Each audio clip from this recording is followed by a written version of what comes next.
పంచాయతీ ఎన్నికలపై stay విధించేందుకు Telangana high court నిరాకరించింది. ఎన్నికల ప్రక్రియ ప్రారంభమైనందున ఈ దశలో స్టే విధించలేమని తేల్చి చెప్పింది. జీవో 46 పై అభ్యంతరం వ్యక్తం చేస్తూ వికారాబాద్కి చెందిన ఒక వ్యక్తి పిటిషన్ దాఖలు చేశారు. పిటిషన్పై విచారణ చేపట్టిన న్యాయస్థానం స్టే విధించలేమని స్పష్టం చేసింది. ఇక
బులెటిన్లో బ్రేకింగ్ న్యూస్ చూస్తున్నాం. పంచాయతీ ఎన్నికలపై స్టే విధించేందుకు తెలంగాణ హైకోర్టు నిరాకరించింది.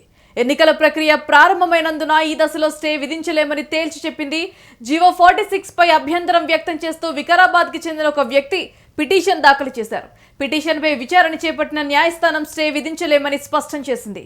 ఎలక్షన్ నోటిఫికేషన్ వచ్చాక కోర్టుల జోక్యం ఉండకూడదని ఈసీ అడ్వకేట్ తేల్చి చెప్పింది. అయితే సబ్ కేటగిరీ రిజర్వేషన్ లేనందుకు మీరు ఎన్నికలు రద్దు చేయాలని కోరుకుంటున్నారా అని పిటిషనర్ను ప్రశ్నించింది హైకోర్టు.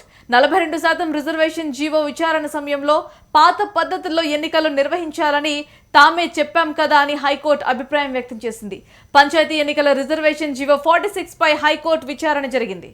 ఇక 2009లో ఇదే తరహా పరిస్థితి వచ్చినప్పుడు జీహెచ్ఎంసీ ఎన్నికలను రద్దు చేశారని పిటిషనర్ తరపు న్యాయవాది కోర్టును గుర్తు చేశారు. ఇక ఆ దశలో తాము ఎలాంటి జోక్యం చేసుకోలేమని మరోసారి స్పష్టం చేసింది న్యాయస్థానం. తామే ఎన్నికలు నిర్వహించాలని ఆదేశించింది కూడా. అయితే తామే స్టే ఎలా ఇస్తామని హైకోర్టు ప్రశ్నించింది. అయితే ఈ క్రమంలో డెడికేటెడ్ కమిషన్ రిపోర్ట్ను బహిర్గతం చేసి కాపీ ఇవ్వాలని కోర్టును పిటిషనర్ న్యాయవాది కోరారు. ఎలాంటి ఆదేశాలు ఇవ్వలేమని హైకోర్టు తేల్చి చెప్పింది.